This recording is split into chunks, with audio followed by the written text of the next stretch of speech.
On this week's show, we talk about WrestleMania 36, Night 2, and how cinematic matches seem to be having an effect on the wrestling industry, especially in a time where we have no audience. Additionally, we're also talking about Quibi and other streaming services that are popping up and seeing which ones will survive and which ones are the best. And also AMC Theaters, which, due to the coronavirus, seems to be suffering at the most and may even be up for sale soon. We kind of discuss our own experiences with AMC and what we think the future is for that chain.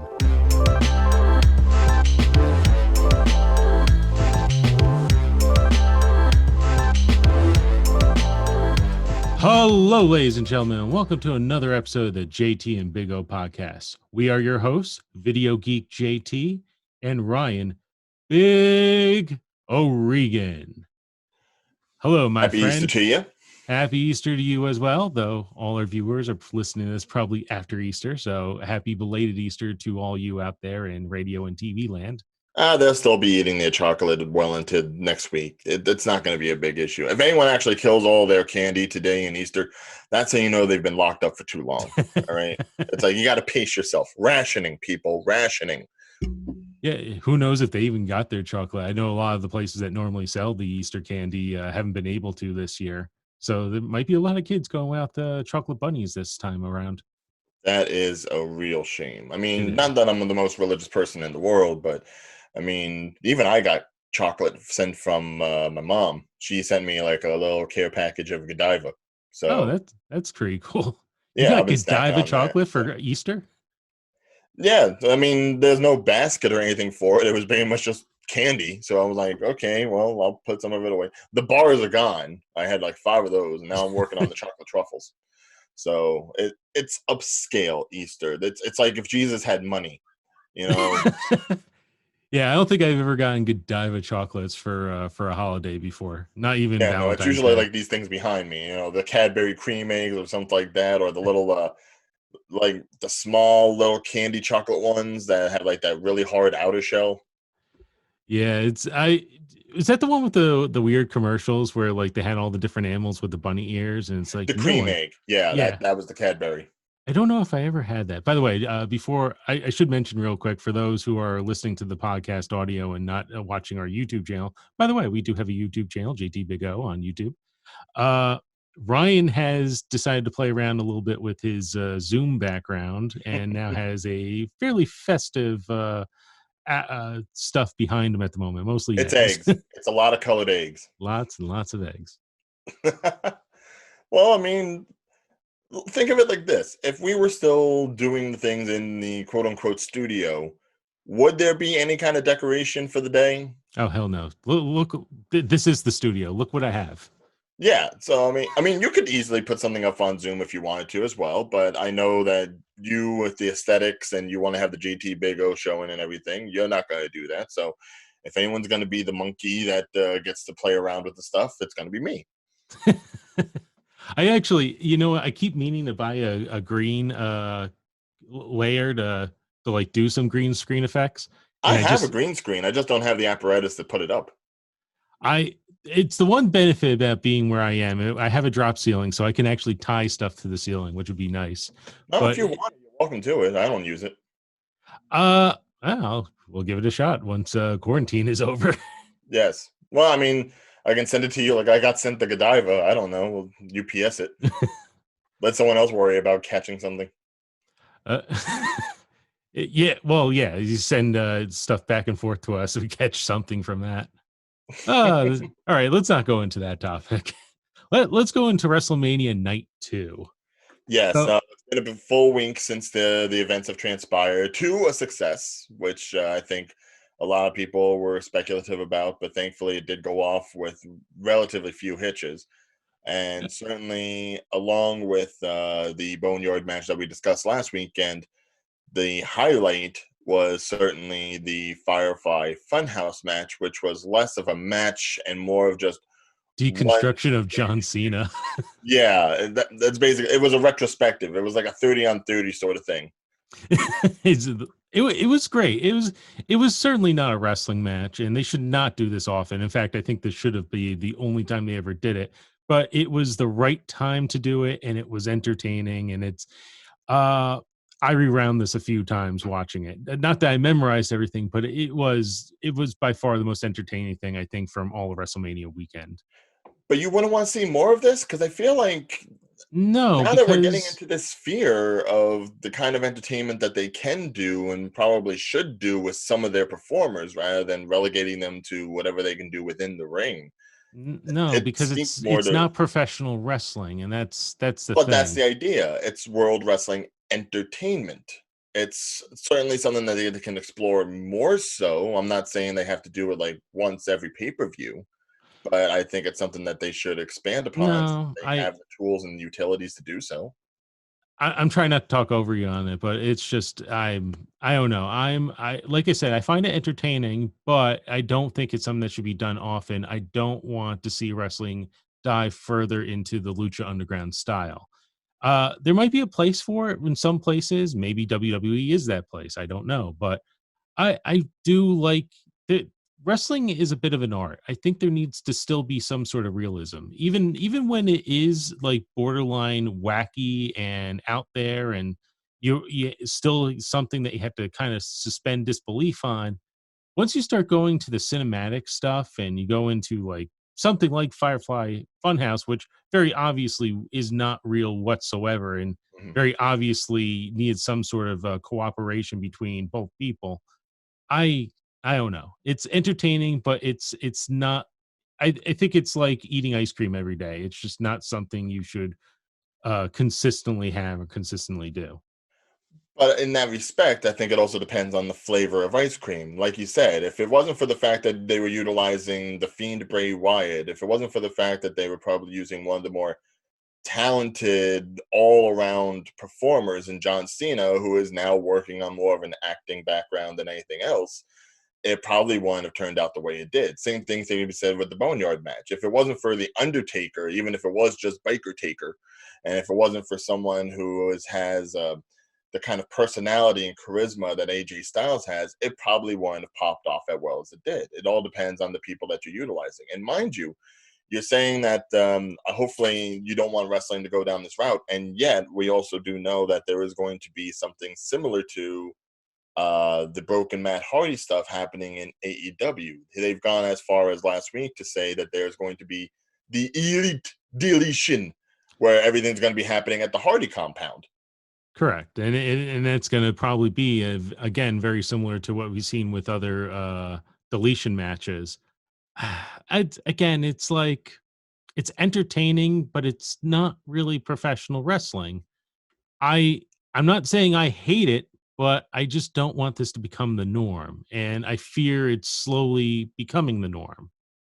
Well, as long as it's what the fans actually enjoy, and then yeah, they're going to lean into it. And unfortunately, with the way things are now, it's as entertaining as you can possibly get with some of these people without having everything at the performance center. But there's a range of wrestling fans. There are some who enjoy that, but there's a lot more that enjoy like the fact that it is sort of this I hate to say it, so sort of a predetermined sport, which allows you for you to kind of enjoy a sport while knowing that it's going to stay entertaining the whole time because they predetermine everything to make sure it stays entertaining. Once you start going into this direction, though, now it goes from being a sport to simply just being a TV show because it's very obviously fictional at that point. There's no blurred lines at that point in professional wrestling.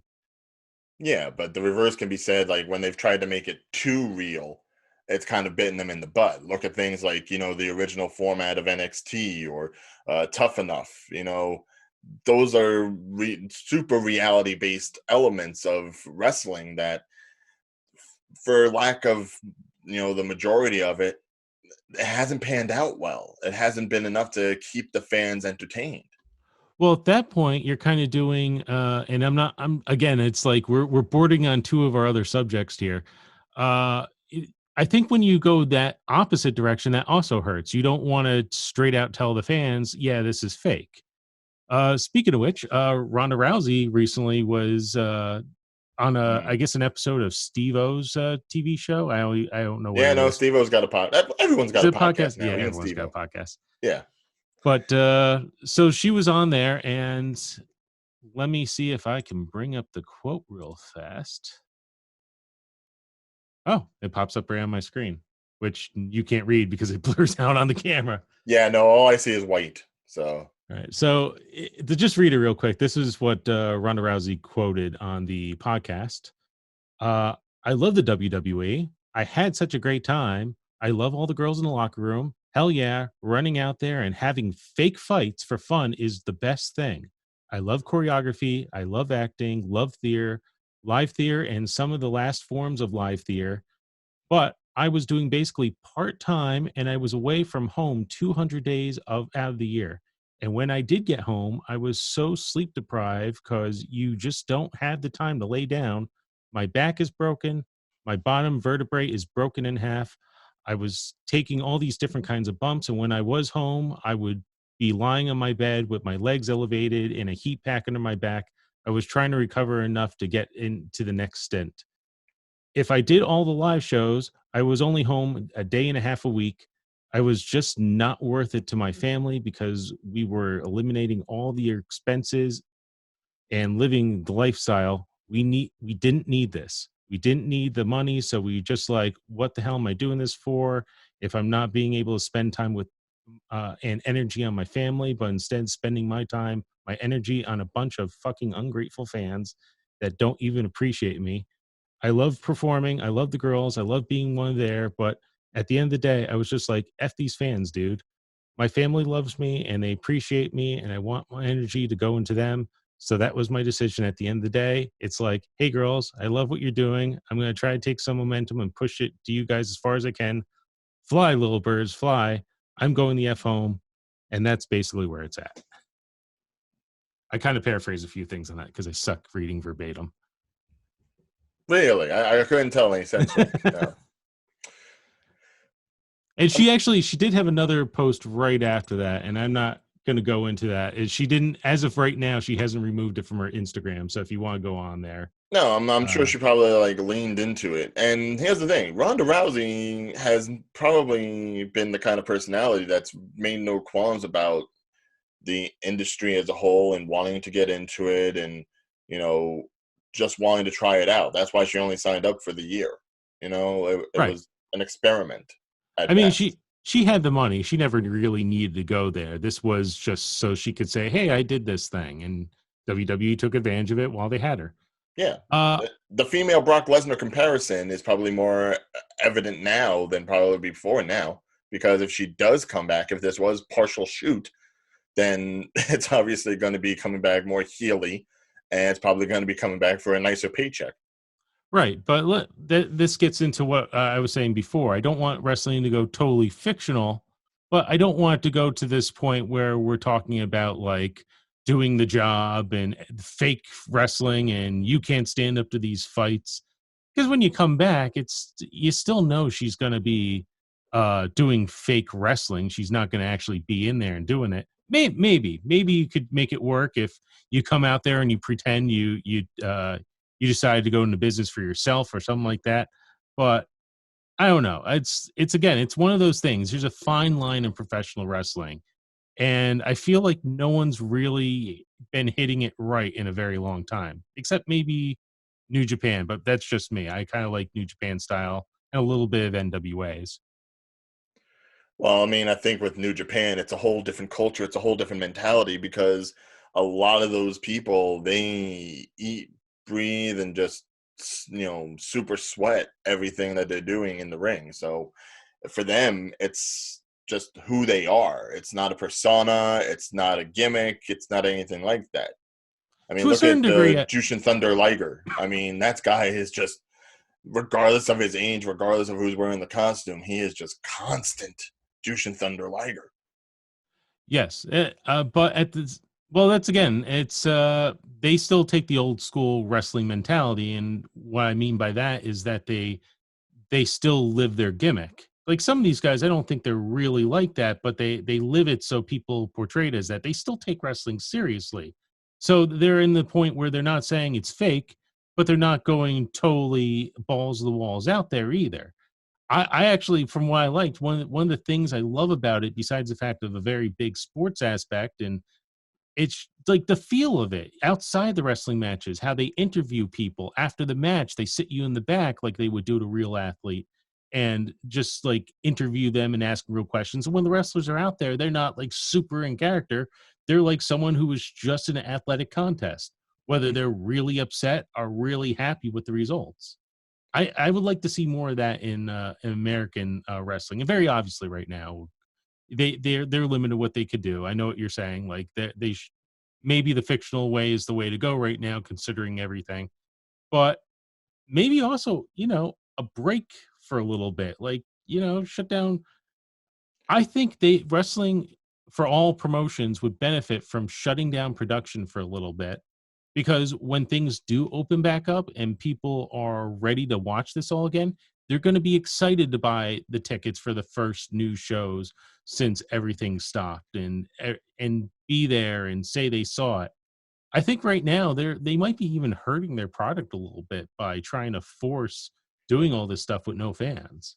Probably, but the problem is, as much as a lot of the people would probably want to take a break, and as much as the COVID thing has obviously got some of the performers scared to even perform, you've got the people in power, whether it be Vince or the people that he answers to, like Fox Sports and NBC and all that, and all the contractual obligations that are pretty much forcing the hand of performance to keep going.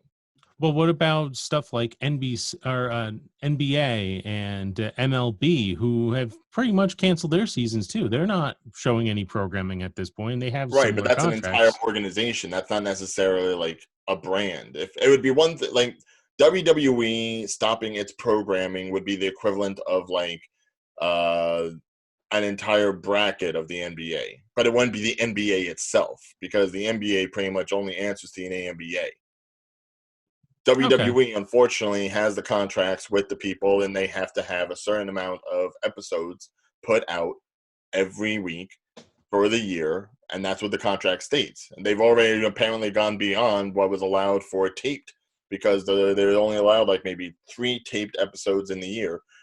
Some for the overseas stuff, when they did tribute to the troops, and I guess other overseas performances.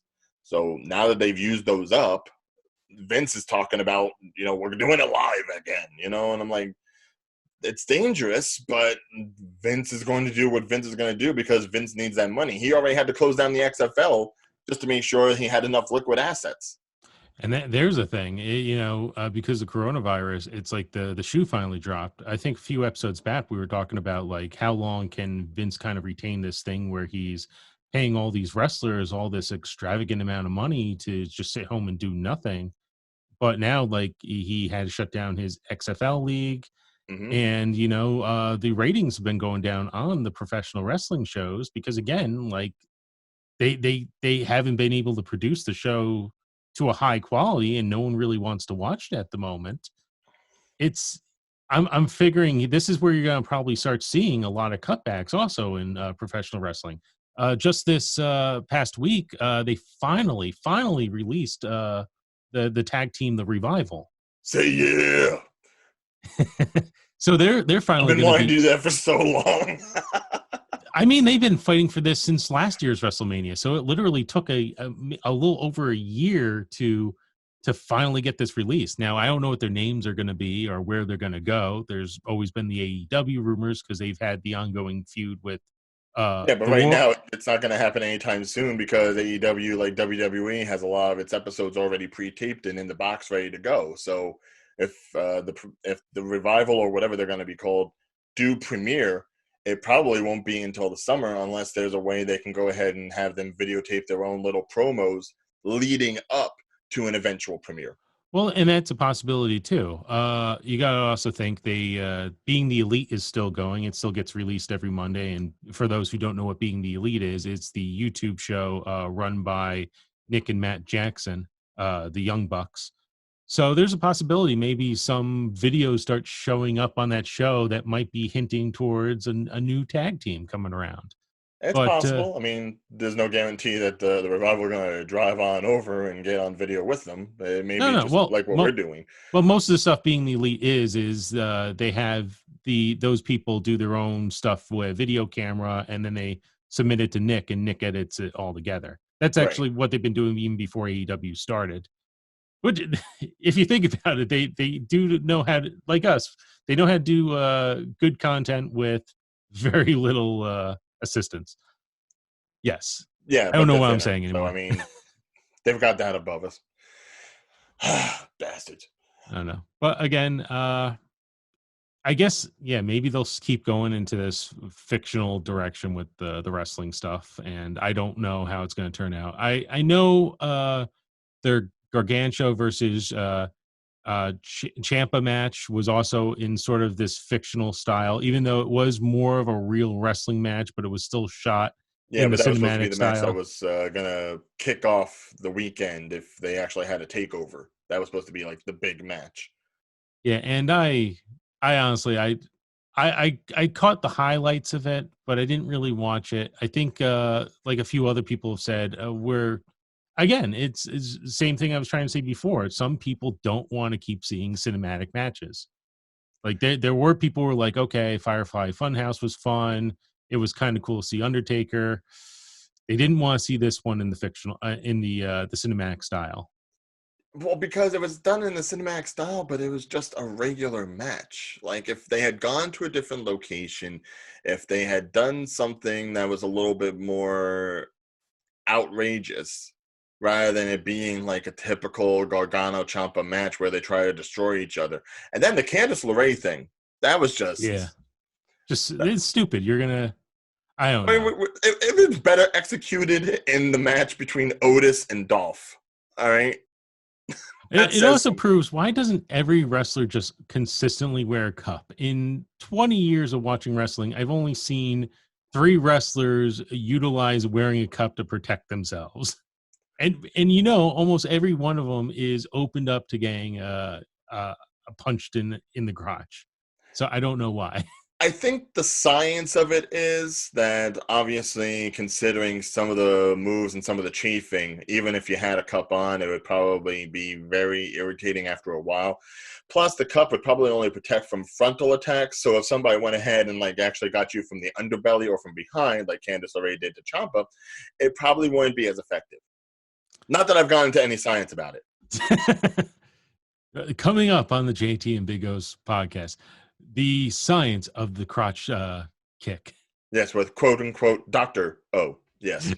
Dr. O. Dr. O. Dr. O. Anyway. Sound like a James Bond villain.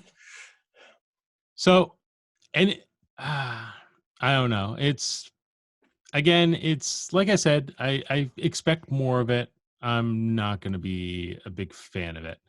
But, recently people are becoming a big fan of something else. So you were the one who kind of brought this up to me. There is apparently a new app for your phone called Quibi, which seems to be a new streaming service. Now, I'll be honest, I have not gone to do my research on it yet, but I think you have. And what are you thinking about it? Well, for those of you who don't know, obviously Quibi premiered this past week. It's essentially a mobile select streaming service, which means it's not something that you can watch on your TV. It's not something you can download on your PlayStation or your Xbox. It's strictly for your phone. A lot of the format for a lot of the videos are done in the um, vertical style as opposed to landscape. Some things can be switched around, but it's primarily quick 5 to 10 minute video episodes of reality shows, scripted series, movies that you can go ahead and simply watch from your hand. Now, And I was going to ask, is this original content or is this stuff that oh, from the, yeah, like, a no, blast all from the original past? content. Some of the stuff is kind of branded. Like you look at the new version of Punked, which a lot of people remember from MTV, hosted by Ashton Kutcher. It's now being hosted by Chance the Rapper. Okay. So, but it is still all brand new pranks and skits and stuff, just heralded by him. So a new cast in that sense, and obviously more modern celebrities. The episode I actually just saw, which of course, mind you, I didn't even see it on Quibi. I saw it on Fortnite. I went to Fortnite because they were premiering an episode of it. If you go in, there's like a special arena that you can go in. You just go down to Risky Wheels, which is like their drive-in theater location, and they played the episode up on the big screen. You couldn't shoot anybody. All you could do was like, hide in bushes and turn people into snowmen, but you actually got to watch an episode of it. And it was fine for what it was. I mean, I think the thing about It it is didn't they have the same obviously feel as before. yeah, I mean, it's one of those things where I feel like Punked was a thing of its time, because now you just get like pranks and prank videos way too often because of the YouTube crowd. Yeah, I mean, you were recently on Impractical Jokers, another, actually, probably the most popular one at this point in time. Popular, I'd say mainstay show, yeah, the most popular that's in the mainstream. But obviously, Quibi isn't converting to any mainstream, although it has big celebrities for a lot of its content. I know the one show, what was it, The Most Dangerous Game? It's got Liam Hemsworth and Christoph Waltz, and it's pretty Huh. much just like Liam's being hunted by people. But I mean, it's got big name and big money behind it. I think the whole thing was spearheaded by Katzenberg, post DreamWorks. So it's one of those things where they have enough content to provide. But the thing is, I think when it first premiered, a lot of the stuff only had like maybe 3 episodes to it. So you could go through everything in a day if you wanted to. Obviously, between the reality stuff, whether it's Punked or Chrissy Teigen's, little, Judge Judy-esque court show or anything like that, or any of the scripted series, which, some of it looks good, some of it looks pretty basic, and just really using like the name brand of characters and certain actors to drive it home. Because it's going to be rolled out weekly, there isn't a whole lot to probably keep everybody into it, if that makes sense. Do you think it'll be like a Google Plus type situation, where it's like it's all brand new and exciting, but the minute that you have it, you go, eh? It's hard to say. I mean, the layout of it all, the way it looks on the phone, nice, rich, probably better than most online formats and mobile formats for Netflix and Hulu and Amazon and all those. So as far as like being user friendly, very nice. But as far as the content, I don't know. It kind of feels something more like akin to an Apple Plus, Mm. where obviously it's got the money, it's got the name brands to keep it going. But as far as the content to keep you interested, I don't know if it's something that a lot of people are going to buy into, considering everyone is pretty much stuck home and they have everything available on Netflix, on Hulu, on Amazon, on all of the established brands to keep them occupied, and to go ahead and sign up for a brand new one, even if they are offering 90 days free before they actually go into the monthly payments. I still Yeah, don't know if it's going to be enough to catch people on. right.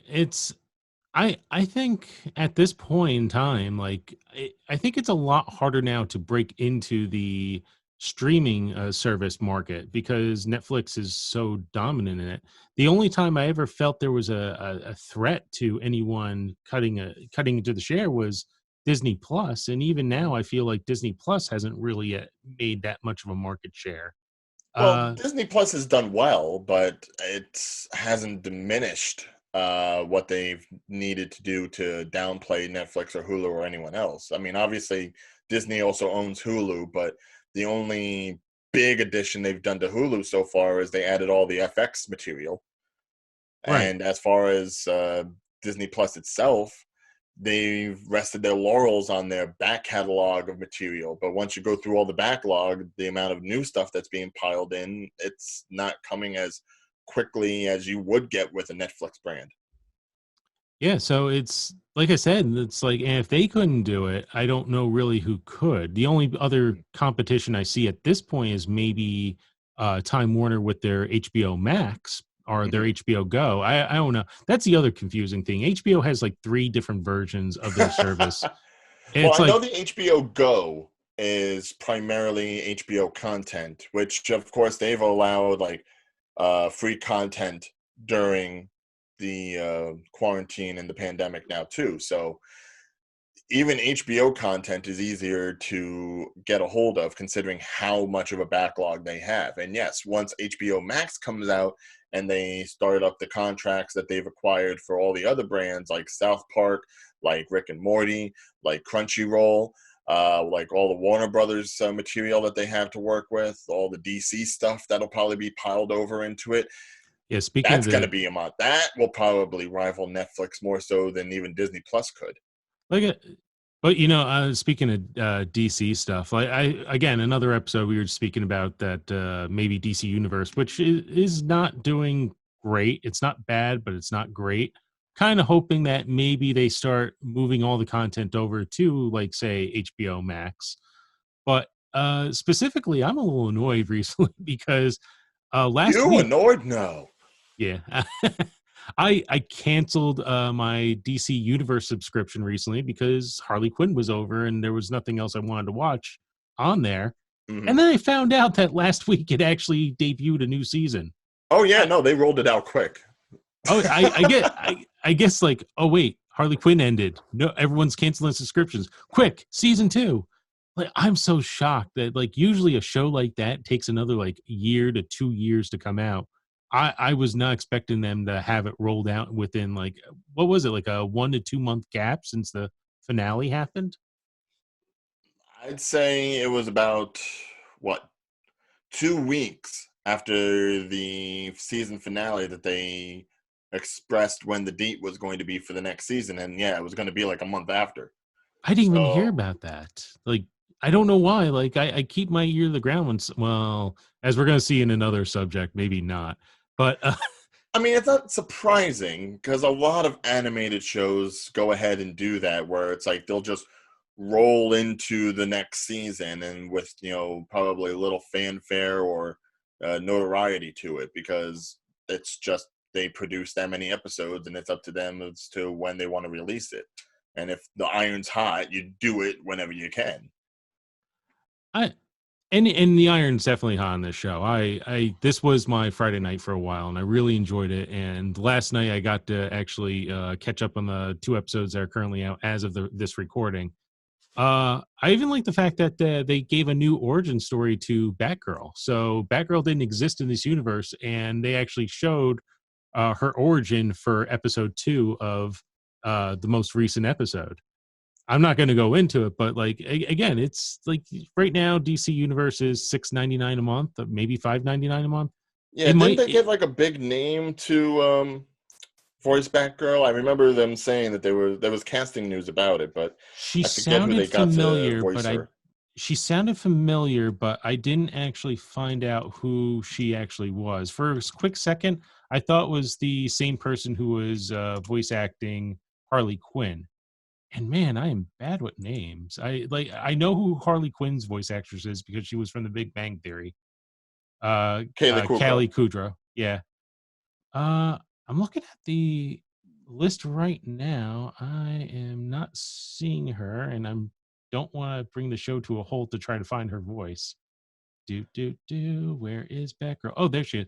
Oh, it's Oh, her Kaylee Cuoco's sister. younger sister. Yeah, that, and that's why they sound the same or similar.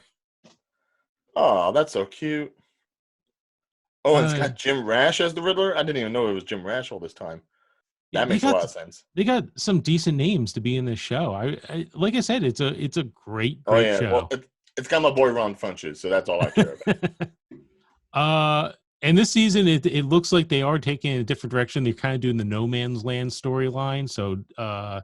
So Gotham's been destroyed. The United States has decided to say it's no longer part of the United States and that all citizens are on their own.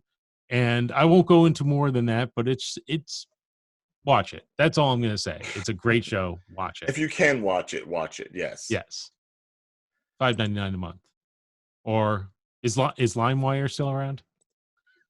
I use FrostWire myself. I used my Napster, LimeWire. Actually, maybe I shouldn't go into a list of that. It's still technically not something to brag about. I think the statute of limitations has gone away. I think you're safe by this point. Besides, it's one less thing you'd have to sign up for. Don't forget the whole Quibi thing. Even despite the 90 days free, It's like $4.99 with ads. I think $8.99 without. Who knows? Maybe, it's got a nice bit of buzz around it. If, I look But at it this all way. these Remember, brands, all these signups. I mean, I don't even know what the HBO Max is going to be, and I still want to sign up for that. But that's going to be like another thing out of the pocket, and I've got to think about my finances nowadays more yeah, so than before. I even me myself, I've been shrinking down like this stuff. Like I said, I actually canceled DC Universe before I realized the new season came out. Yeah, that another reason why you can't have all these different services, because eventually it's too much money and it's not worth it if there's only one or two good shows on your entire streaming service. Yeah, not helpful, but people will get what they want to get for whatever little entertainment value it has. Thankfully, I mean, I went ahead and canceled my Wrestlemania right after day. So, I mean, Oh yeah, I did not lie to you. Last week I said after WrestleMania was done, I was gonna finally cancel my WrestleMania account. I said I had it for 5 years. I was wrong. I had it for 6 years. 6 years without interrupted service, and it's finally done. No more WWE Network. Seriously, and I think even the WWE themselves are losing faith in that.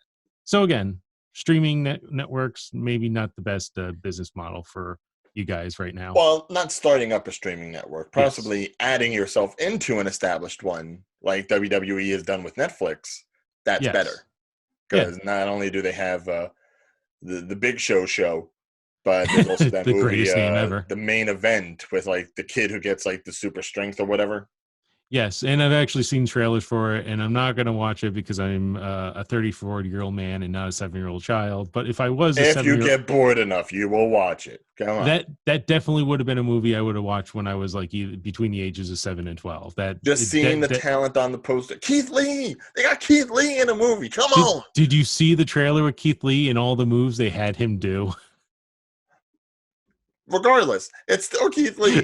I'm not making fun of him. I'm just saying, like, look at all like these super moves. Like they shot it like they're superheroes.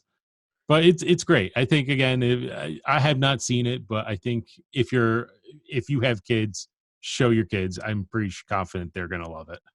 Yes. Uh, Well, if you are going to show something to your kids, I'd say Trolls World Tour is a better choice right now. I have I have not watched it. I know we talked about it. I've not seen one. I've not seen two. You I didn't even don't see the first one? know. I Oh, wow. I why would mean, I go? Why would I go see Trolls? Why? What about me because says I know you you are were a a person member of who? like the AMC Stubs program, and No, I'm not. I thought you were. I never was a part of the AMC Stubs program. Dude, why not? You got free movies. Because I only go to like the movies twice a year. The And you only thing. live near two of them at least. So what's that tell you? I the only reason But I've I had gone no even. choice but to watch it.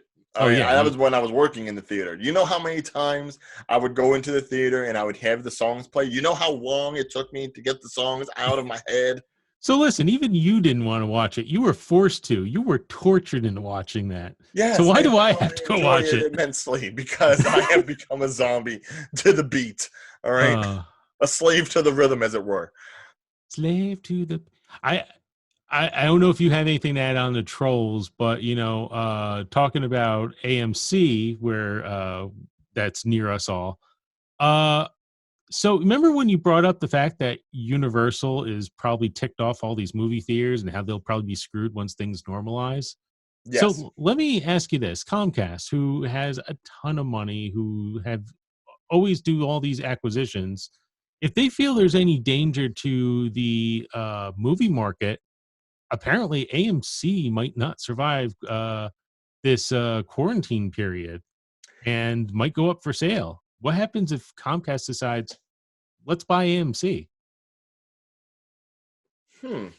Well, I mean, I haven't heard about AMC being bought by Comcast. I think the most popular option would be if Amazon bought it, which Ooh, would that's probably make true. more sense considering Amazon could use the format for their original content. But if Comcast went ahead and bought a movie theater chain, ooh, But that's any got of some them are pluses and dangerous. cons. Yeah. It's one of those things where obviously, well, yeah, AMC has been in like debt for a while. Like they were in debt back when I worked for them. Yeah, It's just the matter of the beast. Like, no matter how much money certain movies make, even if Endgame was the highest grossing movie of all time, that doesn't necessarily mean that it worked out for the theater branches, because it depends on how much manpower they had to put into it, how many showings they had to have, how many late nights they had to have, all the upkeep of the theaters. And the problem with AMC, from what I saw, was AMC, it's not so much that they had to do a lot at their theaters, they had to do a lot to make up their theaters. Because if you remember, AMC went ahead and acquired a theater chain. It wasn't Lowe's, they acquired Lowe's originally, but then they acquired another one, which I think was it wasn't Cinemark. Starplex. It wasn't some. It was another brand. It wasn't Yeah, Cineplex Odeon. It wasn't Cinemark. It wasn't Regal, obviously. I What was thought that they other had. brand? That had like an orange logo. It was like, Nope. I don't know. I forget. I know we acquired them, because then that's when they started saying we could accept their gift cards. But the thing is, they were going ahead and becoming this behemoth that they soaked up all these other smaller movie chain brands. And then they had to refit and refurbish a lot of those theaters to make them AMC theaters. Anyone in construction will tell you it costs more to maintain an old building and bring it up to code than it is just to make a new building. And Right. I think maybe they ran themselves a little bit too thin in spreading themselves out. And that's really, I think, probably what really hurt them the most. Not to mention some of their formats, like the dine-in theater, it's more expensive than it needs to be.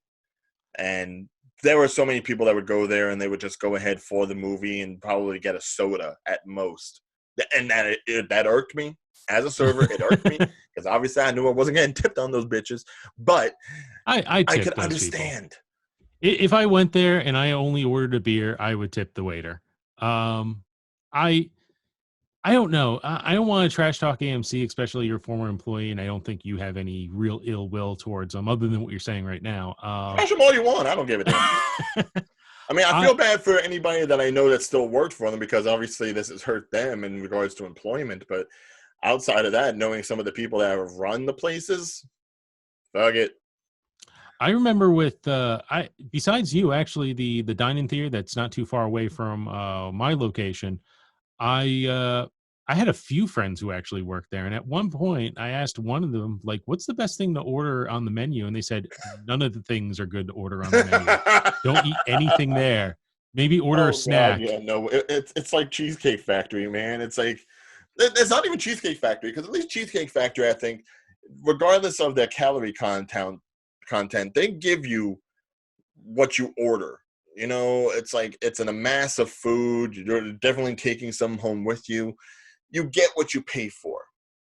With AMC food, I don't know if you always got what you paid for. Oh no, you definitely didn't. No. I take it back. The only thing I remember on their menu in recent times that I thought like I got my money's worth has been the actually maybe not. I gotta check my bill. I did like the chicken quesadillas or steak quesadillas, whatever one it was. But Back now when I'm they had thinking, them, yes. but now they still actually have them, but I think they're like now that I'm thinking about it, I think it was like $15. I'm like, it was a good quesadilla, but it wasn't a $15 good quesadilla. Yeah, no. For a $15 quesadilla, that better be like, carne asada with like, fresh bell peppers and like at least three different cheeses. Not just cheddar and Monterey Jack. Three cheeses. Get some Gouda in there. But no, that's not what they did. They tried to make things look fancy without it really being fancy. I'd say the fanciest thing that I ever had to serve was probably like the meat and cheese plate back then when they had it, because it was one of those things where it's like, well, here's something to go ahead and upsell some wine if you can try to sell it to some adults in the. That's the other thing that killed me. They had a format, they had a setup, and they diminished the setup every so often just to try to get more people in seats. Like, how on the one side of the dine-in theater, it was like just 18 and up. It was Yeah. supposed to be adults with the recliners and the fancier trays and the poofier seats, different menu, which, mind you, the menu was never different. You could always get the same stuff on either side. So that in itself was silly to even claim that.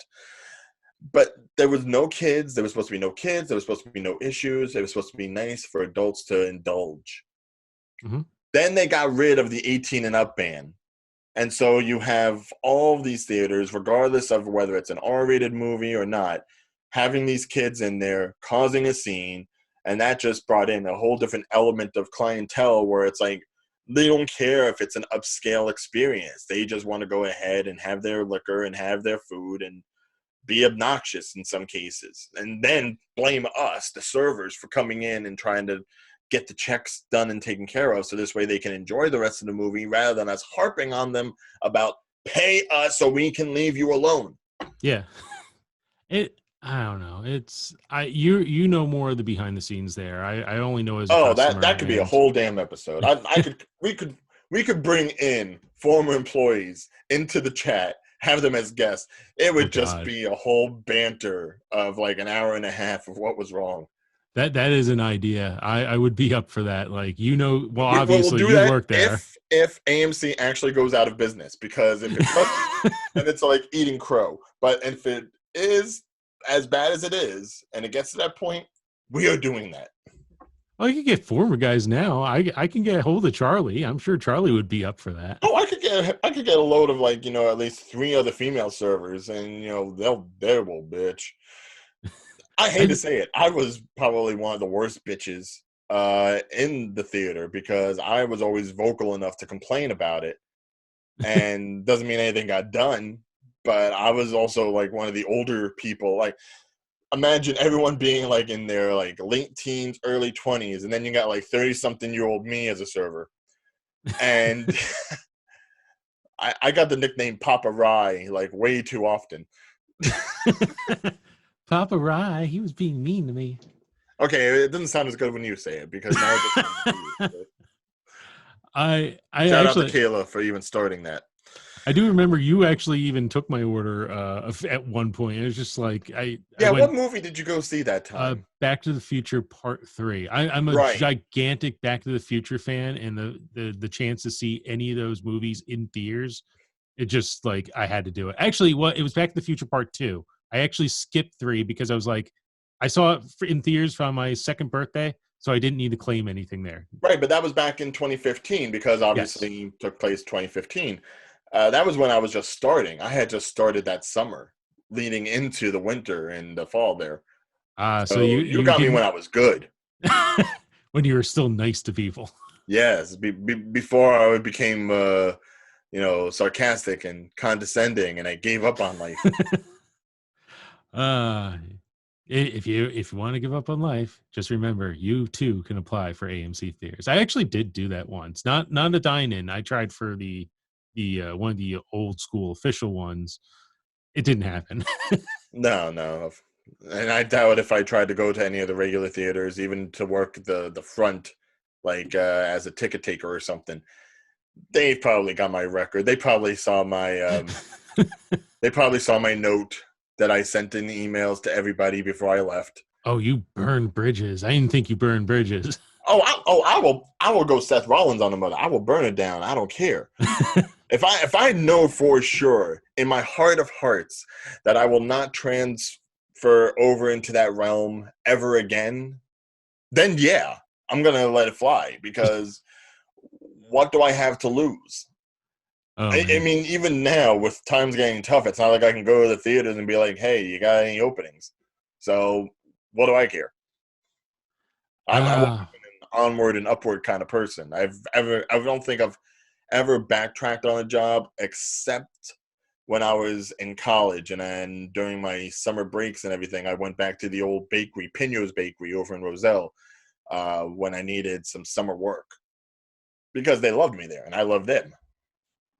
Again, I'm trying to stay away from coronavirus stuff, but yeah, it is. We are about to enter some tough times. I luckily even Pino's has had to close, unfortunately, and their donuts. I love their donuts. Well, who closed?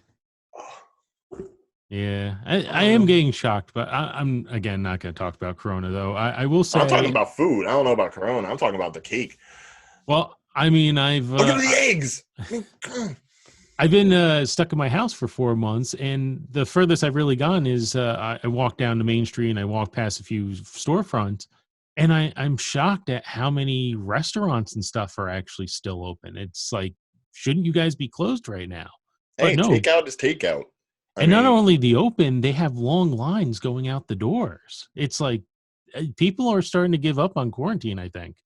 it's not that I don't think they're giving up on quarantine. It's just they recognize the brand loyalty. There's got to be those places that have probably worked up such a clientele that regardless of whether or not you can actually sit in the building, you can still appreciate the food and the product that the business gives you. Yeah. I would say there's a business like that just around here in Rahway, just Plain Dave's. Great little restaurant. I know the owners, I know the family. They put out a good product, and if it becomes necessary, I will order a Boss Hog breakfast sandwich to get me through a day. I mean, you're risking so much ordering pre-made food right now. I mean, not that like it sounds like they're a professional group that would do all they can to make sure everything is good and you're not getting sick. But again, I can't picture why people are taking the risks. Also in Rawway, there's a Storts there. I'm a big chili dog fan. So Hmm.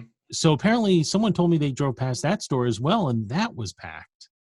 It's just I don't know. It's just that's my Well, that personal one I opinion. feel is a little bit tricky because there was rarely ever a time that you would sit inside the Stewarts. It was always like a car hop.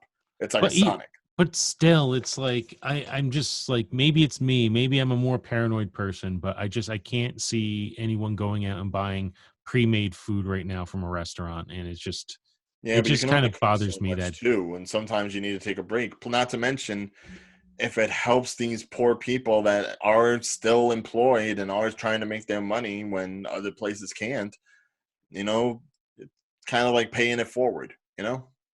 donate money to them, don't buy their food. I don't know. Well, I'm sorry if I want a hot dog and I want it done well. I know I can't do it, so I go to a professional. Um, mm, I don't know if I want to say anything else on this. For another time, for another day when things are better outside. Fine, I will send some hot dogs your way. I will make sure they are packaged from another I don't want store. to eat any hot I will dogs have it right now. UPS just like I got my chocolate. It'll be fine. I want to see the curve layout. Then my appeal to buy Taco Bell and White Castle and Storts again, that'll go up. But I'm waiting for the curve to kind of diminish a bit more. So you're Uh flattening one curve so you can build up another? yes. And that is a sad thing. We're going off the rails a little bit here. I actually one thing I will say, I've been eating nothing but home cooked meals at home for the time being, and I'm down 20 pounds. So it's like I'm trying not to gain that all back the minute all the everything turns back to normal and I can go eat out again. Yeah, I could just imagine you stepping out of the house, the sun's on your face, the wind bristles against you, and you're like, time to go to He's Arby's. like, why would you suggest such a thing? Like, no one eats Arby's. Because that now I swear to you God, that was a just ate the Simpson Arby's joke. before, but now you can. Now you have the option to. And actually, I think the Arby's by you is closed anyways, but still. Oh yeah, it's becoming a Jolbees. A what? A Jolbies. It's a I forget exactly where they're from, but they're overseas in the Asian area. They're so apparently very popular, especially for their chicken wings. So Oh, that so is that's it like a sushi place or is it no no just like no it's fast food, but their biggest thing is chicken. fried chicken? Yes. Okay. No, I can understand that because that's like the big meal for Christmas time in Japan. So, So that's and again, this is their McDonald's from what my understanding. Like even what's his name before he passed away? What's the name of the chef that passed away a few years ago? The one that unfortunately committed suicide. the Bourdain? chef that passed away a few years ago. Anthony Bourdain? I'm probably Okay. Yes. am I pronouncing his name incorrectly? I'm terrible. Anthony I'm Bourdain. sorry. Bourdain. Ordain. Ordain or Ordain? Bourdain with a B. Bourdain. Okay. So even he had an episode of his TV show where he was eating at Jolby's. Like they were going to all these fancy places with all this great food, and he's like, "This is the one fast food place I will stop for in this show." Hmm. So I I'm kind of never heard interested of to check that. it I'll out try it. once. Well, and the other thing though is now they were, I think, supposed to open up in the spring, and now very obviously that's delayed. So I'm hoping nothing happens to them there that they never end up opening up because Yeah, of because all that this. location's been so many things. Oh my Before, god. like, I don't know what it was before the Arby's, but after the Arby's, there was a Roy Rogers, and that It failed, it was a KFC originally, and that failed. Then it was an Arby's, and and that that failed. failed. Roy Rogers literally lasted a year and a half, And that's a and then shame that because shut my sister down. loved Roy Rogers. Yeah, I was excited about that. I was a big fan of Roy Rogers as a kid. When they all shut down, I was very sad about that. It's like, oh look, it's back, but uh, I don't even think the quality of the food went down that much. I think it was just the owner going, "Yeah, it's gonna get worse before it gets better. Time to just cut my losses." But And that's a shame. yeah. I always liked getting like the gun holster of fries. That was always so kitschy to me. I I was weird as a kid. I didn't like hamburgers for the longest time, and I always got their chicken nuggets and their barbecue sauce. I love Roy Rogers barbecue sauce. Mm, That is the biggest thing I think about them. Roy But Rogers was the first time I ever had like an Oreo shake.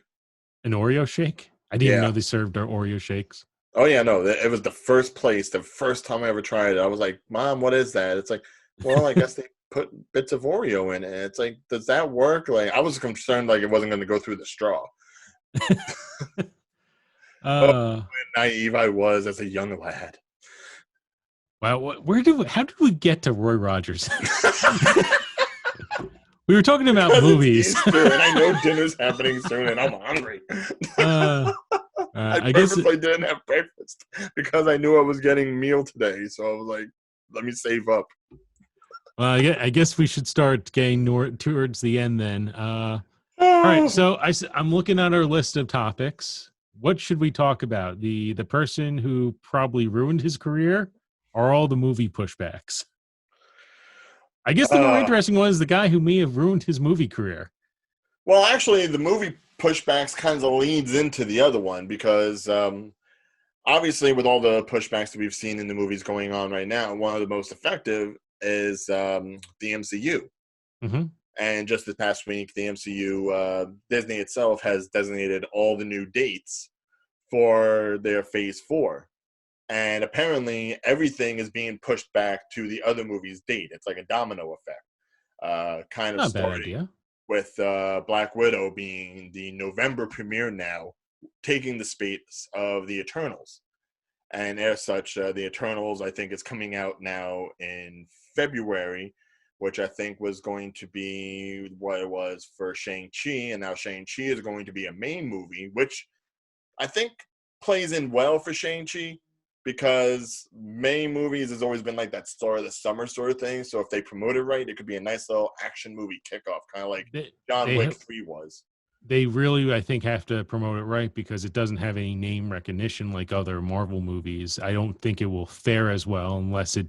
And even in the comic books, I don't think he has a dedicated fan base that would fill up that movie theater like Right, so it's like a got to Black be Panther promoted does. kind of like a John Wick type of movie. I'm not sure exactly how the action's going to play into it. It's probably going to be more martial arts than guns akimbo sort of thing. But it, I really hope it turns out well because Simu Liu, who's playing Shang-Chi, Mhm. he's been very active on Twitter, so he's keeping his name out there. So if nothing else, he's probably the best promotion they've got going on for it, and super nice guy by the sound of it. But the way it's working is that everything's being pushed back to the older MCU dates.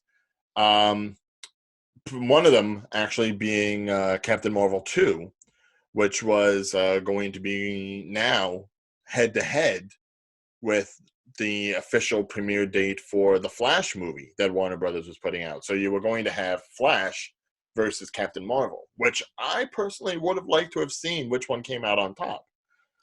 Well, are they done shooting the Flash at this point? Oh no, they haven't even started, and that's where we come into the problem. Oh boy. So See, because now that Marvel has its landscape all set, and if Warner Brothers decides to keep what they're going to keep in regards to making a Flash movie, even after things clear up from the pandemic and shooting can begin. The question now is Ezra Miller still going to be the Flash? Because there is a good possibility he will not. Okay, so I'm gonna stop you real quick because if our fan base or anything like me, this flew under my radar until you sent me a message about it. I'm like, what happened with Ezra Miller? Oh no! I like this whole week for like 2 days or 3 days straight. This was in the zeitgeist of movie news, simply because it was official. It was made official by Variety, so it wasn't like any of those. Is that really him? Is it really So, not? but just for those who don't understand, maybe you should go into detail on what happened.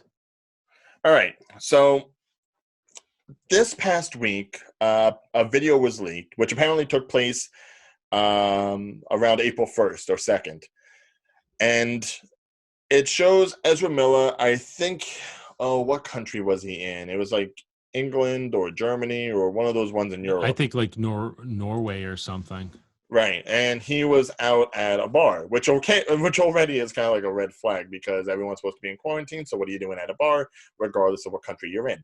But he was apparently there, and I guess some fans, or at least some people that recognized him, noticed him, and were probably bothering him. I think wanting a photograph or an autograph or something of that nature, and he was refusing, which is his right to do. Um, but apparently, in refusing, they started like calling him out, saying names, just really just bothering him. And mind you, as a celebrity, it's kind of part and parcel. You know, if you're gonna have that name recognition, you're gonna have that face that people, can recognize. You'll get your detractors as much as you get your fans. Mhm. That's unfortunately a downside of the business. But he was asked to leave the establishment by the owner simply because of all the ruckus that was going on. And I can understand that. If he stays there, the people are going to get more rowdy. Take out the part that's making them rowdy. So apparently, as he leaves, they follow. And on video, you can see him actually get into an altercation with a woman that was stepping up to him. So much to the point that he lands the first blow by pretty much taking her neck in his hand and choking her down to the ground. Eee. Now, for most people, I don't even know if that would be the way to go about it. But he has decided that that is how he wanted to get people away from him. And since it's on video, it is not a good look. Nope. Especially when you're a well-known celebrity in the United States. Well, maybe not well known, but well known enough that you're going to lose a major movie role. Right. Uh And mind you, it's not even the Flash. It's also his usage in the Fantastic Beasts franchise, too. Both of them Warner Brothers owned issues. Now, uh, you could play off that, maybe you don't really need him for Fantastic Beasts, but he's been spearheading the Flash project for the longest time, even going so far as to, have some creative control over what script was going to be used for it. Now, you have to wonder, it's not even so much of how it's dealt with, it's whether or not he's replaced or you just cancel the project completely.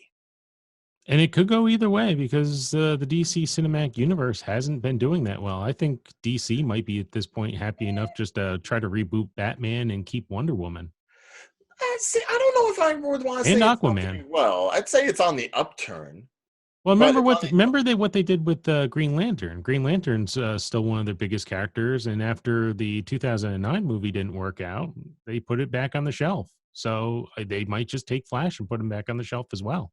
well, they found other ways to utilize Green Lantern for sure. I mean, he's going to be a part of that Stargirl series that's coming out. There's talk of once HBO Max comes out, there might be a whole Green Lantern series, like a Green Lantern Core series. Right, but that was So 10 years in the making.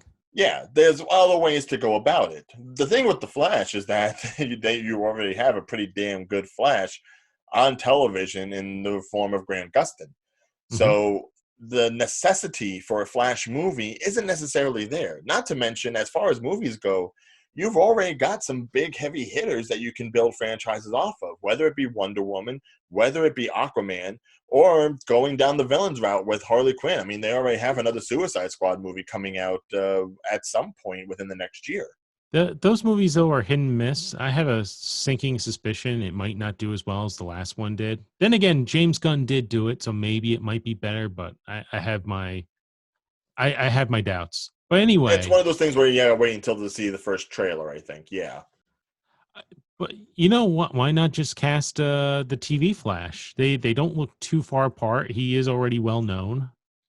Just put him to that role. Well, that's always been tricky when it comes to television to movies. And technically, they've already shown Ezra Miller's Flash on Flash. Technically, they did. Yes. Yeah, so they have the multiverse set up in that sense. I'd say if you are going to do a Flash movie, I think you could easily recast it. The Flash is one of those characters where even if you do a Flash movie, it doesn't necessarily have to be the Barry Allen that we saw in Batman v Superman and Justice League. Yeah, there's Wally, who has actually been a more popular character, I think, for the last few years than Barry. I think Oh, there's Barry's Wally just West, recently there's made his. Jay Garrick, there's But Wally West, I think, I feel like at least Wally West is sort of my Flash because he kind of grew in popularity in the late '90s, early 2000s, especially with the Justice League cartoon show. But he so was funnier, yes. yeah,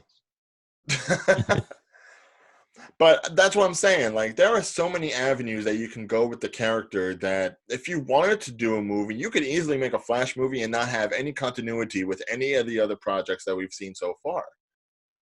Kind of like Shazam, where you just have like the slightest hint of some connectivity to that universe, just the littlest bit. Doesn't mean you have to use the same speedster. And even if you did want to use that Barry Allen, I could say you could recast him. I'd say you could recast him into somebody else. The biggest trademark was they made this particular Barry more neurotic and less friendly. hmm I'm sure you could find an actor to portray that, and who knows, they may even be a little bit finer fit in the suit because for whatever reason, I don't know. Ezra Miller always looked kind of. I hate to say this, he kind of looked goofy in the suit. he looks goofy in general, in my opinion. But that's just me. Well, I I mean, haven't we're really not here seen him. to belabor the man's looks. Obviously, he's in Hollywood. We're not, but I've I don't actually know. never It was really just something watched him about the anything, suit. so Uh, I don't know if it was like the bungee cords or whatever it was that was keeping it all together. And there was just something weird about it. The outfits in all of the more recent DC movies, I think, have been pretty bad, except for maybe Wonder Woman's look has been fine. Batman was fine, but I despised Cyborg, and yeah, the Flash was kind of weird. Yeah, it's like too many bends and folds. Like, hmm keep it sleek, keep it simple.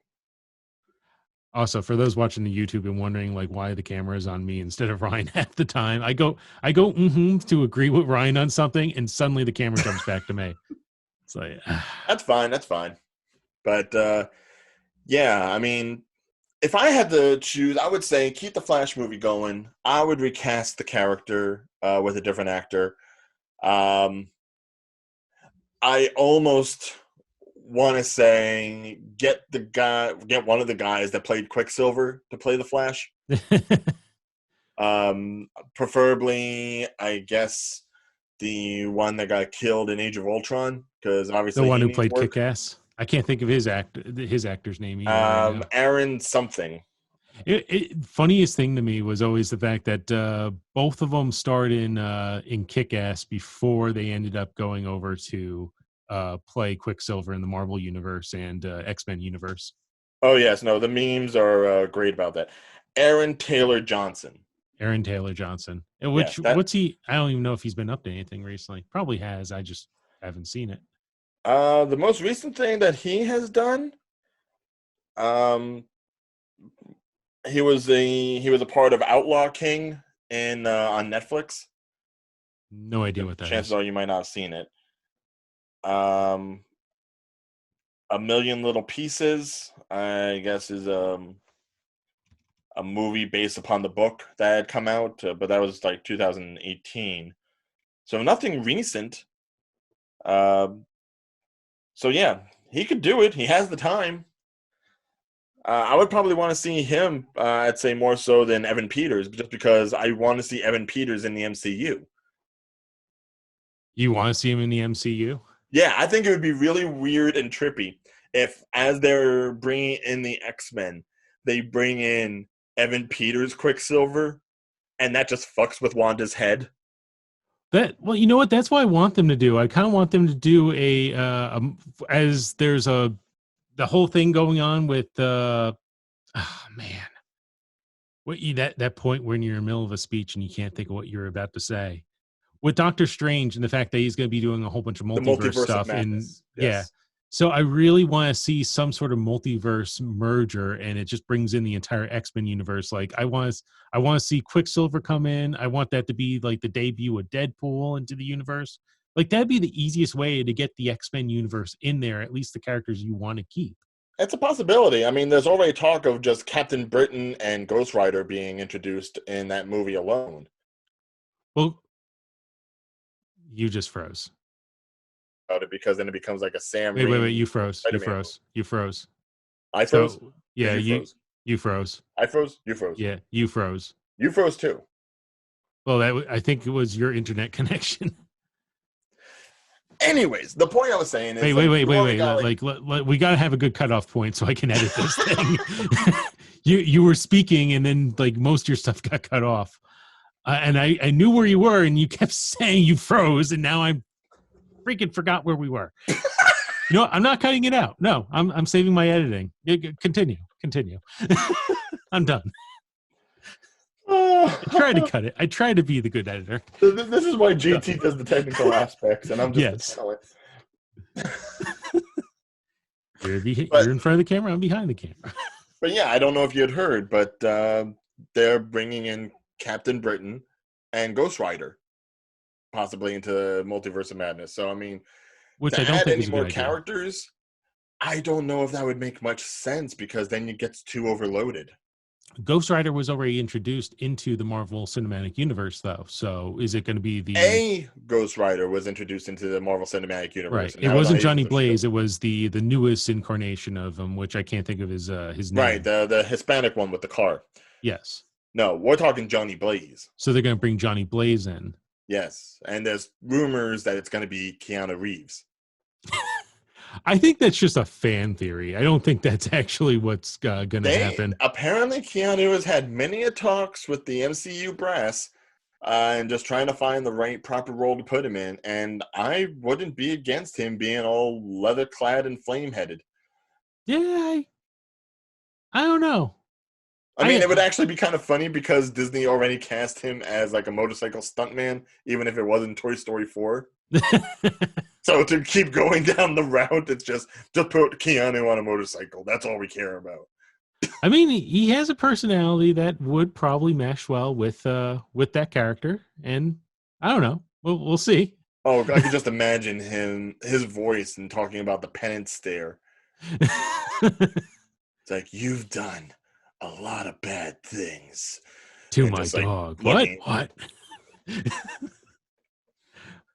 We still got chapter 2 or chapter 4 to talk about at some point, but we are running out of time. Chapter 4. Chapter 4. Yeah, they're up to making a fourth John Wick movie. Oh, that's right. Oh my God. Yeah, I thought it was I don't know when that's gonna happen. I thought it was going to be a trilogy, and then they had the cliffhanger at the end of chapter 3, and I'm like, no, I was done. Now he doesn't I have was the out anymore. So it's like, fuck it all, man. Just blow up New York City. Everyone gets a bullet. I have a feeling they're going to milk that for as long as they can. It's just like, oh, well, God. Yeah. I mean, that's how all action series go. You know, you milk it until the actor can't perform the stunts anymore. Well, I mean, look at Die Hard. Die Hard should have ended a long time ago, and they still kept that running. Yeah, 3 was a good ending. 4 was a nice nostalgia feel. I haven't watched 5. I just looked at the reviews. And went, yeah, but the minute Jai Courtney becomes your son, that becomes a problem. Yeah, it's just like, no, we're done here. We're good. We're good. And mind you, I own that series now. So they better not make another movie. You own that series? Oh, but you have like all 5 movies. Yeah, they'll make a 6 just to spite you. For Christmas time. Right here. The Die Hard collection. Yeah, out of date All soon. 5 movies. I may watch this after I'm done with Easter dinner. I don't know. I still remember in the early 90s when they were selling the Indiana Jones trilogy box set, and how annoyed some people that now like Crystal Skulls is out there. Oh, no, Maybe I still not. have that box set. I'm not bothering with Crystal Skull. It wasn't awful, but it definitely was not good. It's bad enough they're trying to make a 5th movie. Yeah, that at this point, I think they're actually going to be using Harrison Ford as one of the melted skulls of the Nazis, because that's all that's left of him. He can barely talk anymore. But you know what? Again, we should save this for another time. I know. I'm bitching, but I was going to bring this up. You keep asking me when I'm going to start my Netflix series, and I've been on the border of not starting that. I bring it up because you brought it up originally. I did, and I was going to do it, and then Netflix actually improved their system of showing off stuff, so it seems like it's not a necessity anymore. But I will bring up one, and this is not like a major thing, but if you're an anime fan and you have 5 minutes to spare and you have a Netflix account, check out So Levante. It's a silent 5-minute film. It's beautiful animation, hand drawn. Just check it out. It's definitely, if you're a fan of the visual arts, it's I something had you'll passed enjoy. by it in the scrolling. It's just a 5-minute short film? It's 5 minutes. There's no verbal. It is just all action. And I think it's maybe a test for something bigger down the road. But again, if you have Netflix and you're a fan of animation, it might be worth a check. Oh, I didn't know that. Okay, yeah, I'm gonna add that. I can do that. I would say, anime-wise, all I've been doing has been watching the Cute High Defense Club, Earth Defense Club Love series. So, oh god, there's so many called Earth Defense Magical Club. Boys. Because it's funny. Nothing else. It's just because it's funny. I started trying to do a deep dive the other day on Verve or VRV. I don't know. Is it VRV or is it Verve? It's Verve. It's Verve. It's just such a weird name. And I discovered their High Dive, which I think they are now promoting other places. It's High Dive is not a part of the Warner brand, but it's another licensing service for anime. And they do have some classics on there, so I'm starting to try to catch up on my classic anime. So if you have Verve, check out High Dive. You might find some stuff on there that you never saw before. Well, Verve's been causing me issues. So if you do happen to have it on any of your gaming platforms, do yourself a favor, download Crunchyroll. Apparently, you can get the Crunchyroll Premier access if you already have a signed-up account to Verve. So it kind of unilaterally makes sure that you get to see the stuff, because the Verve app on PS4, it does not work. I've tried it so many times, and episodes will cancel out. They won't even load sometimes. So now I'm just going to all the other avenues. And once HBO Max loads up, they're got the contract with Crunchyroll and with Rooster Teeth. So Verve may not even be a thing anymore at that point. I guess we'll see. I mean, they didn't if we thought they were going to cancel Verve, they would have canceled Crunchyroll, which they didn't do. So again, it's similar to the other brands. And again, I'm trying to wrap stuff up, so I'm trying not to we're dive coming into full this. circle to like streaming brands. We started, we end. But I'll get into this topic more later time, maybe even next week. But for now, ladies and gentlemen, we do have to kind of wrap it up. We don't want to keep you too long. I'm getting hungry. Ladies and gentlemen, thank you again for joining us on the JT and Big O podcast. You can catch me and Ryan online. My social media, you can all find that at videogeekjt.com. And as for Ryan, you can find him at Real Ordeal on Twitter, Instagram, and on Facebook. And he also, Real Ordeal Entertainment. That's another thing to search on Facebook. See, this is why I just do videogeekjt.com. It's just like, it's one-stop shopping. That's where you can get my Instagram, my Twitter, my Facebook, and Well, whatever technically, else I all of have. mine is Real or Deal. It's just, True. you got to put the entertainment there. Otherwise, you actually, I've tried to change the name a little bit on Facebook. Facebook won't let me change it. So it's stuck as Real or Deal Entertainment. But yes, definitely check me out there. Check me out today, actually, because I am going to have a review for the new Trolls World Tour movie. I Today, have as rented in it. I yesterday. have seen it a few times. It's going to be an interesting review. All right.